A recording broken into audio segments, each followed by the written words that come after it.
As President Trump and the First Lady head to Pittsburgh today, the White House forcibly defending the president's claim that inaccurate news reporting is to blame for dividing the nation. ABC's Candace Gibson is in New York following the latest now with President Trump.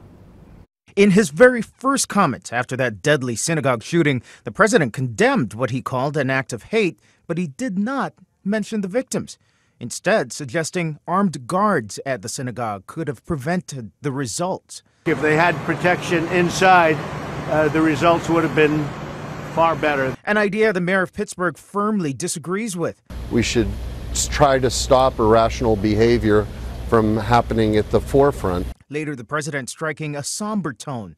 Our nation and the world are shocked and stunned by the grief. But in an interview with Fox News overnight, he defended the decision to hold a rally the same day as the shooting. You should go about your life. You can't let these people disrupt any more than they already have. And fired back at claims that his rhetoric could be fueling all this violence. When I say enemy of the people, I'm talking about the fake news, and it is fake. And overnight, Trump made it very clear that one of the targets of recent attacks, CNN, is among the fake news media he considers the enemy of the people.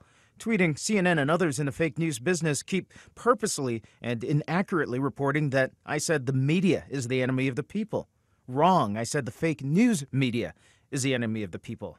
A very big difference. When you say he's trying to unite the country, why is he out there making these attacks? The very first thing that the president did was condemn the attacks both in Pittsburgh and in the pipe bombs. The very first thing the media did was blame the president and make him responsible for these ridiculous acts.